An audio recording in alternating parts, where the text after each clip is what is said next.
aboard Discovery Sea Tours vessel. This vessel is a 10-meter Coast Guard design rib, which is rigid hull inflatable, and it was purposely built for the whale watching industry. It's also purposely built to come from the Gulf Islands to White Rock. It has a full cabin on it, which is a lightweight composite cabin, and it's capable of speeds in excess. We normally go 30 knots, but it'll do more than that if you have to. It's powered by twin Volvo 330 horsepower diesels with harness and drives. Very, very, very efficient, and it was started last August, and we just launched it in July, so it's just brand new boat.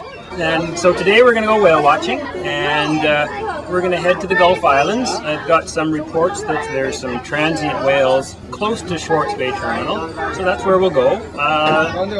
This vessel is capable of going pretty well anywhere in the Gulf of Georgia, basically from Vancouver all the way down to Victoria. So basically we go to where the whales are.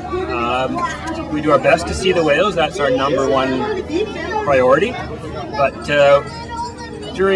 while we look for whales, I'm always in contact with other boats. There's 40 other boats out there that I'm a member of. We go to PWWA, that's the Pacific Whale Watch Association, and we're all members of that. It's a big shared information network.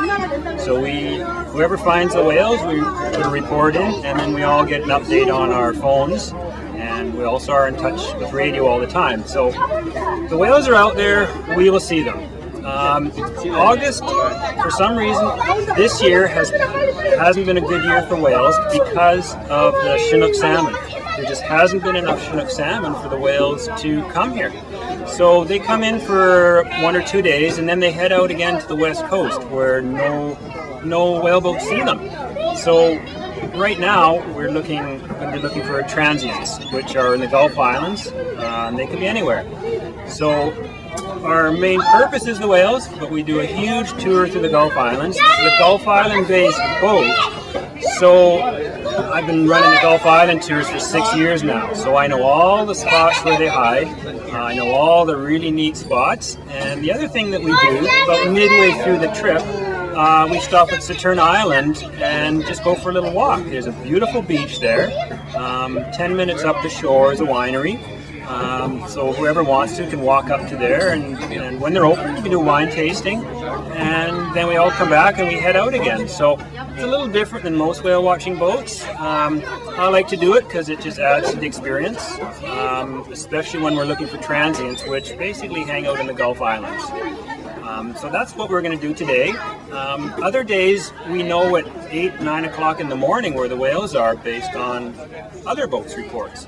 So we just head directly there wherever it is. So if they're at Victoria, well, that's where we'll go, and we'll see the orca. And then we head back, and the tours last anywhere from 3 hours all the way up to 5 hours. It just depends where the whales are. Other times it may be too rough and it's just uncomfortable, so we won't go down to Victoria, for example. We'll just hang out at the Gulf Islands and look for the transients again and look at all the really cool scenery. It's a magical place. It's just amazing, and most other boats just blast right by it. Whereas because this is a Gulf Island-based boat, we've been doing that for many years there. I've realized that people are just amazed by it, and they just want to see more of it. So I just like to show people everything, but we really try for the orca, and that's our number one concern. And if it's not for the orca, we find something else to look at. It's all good.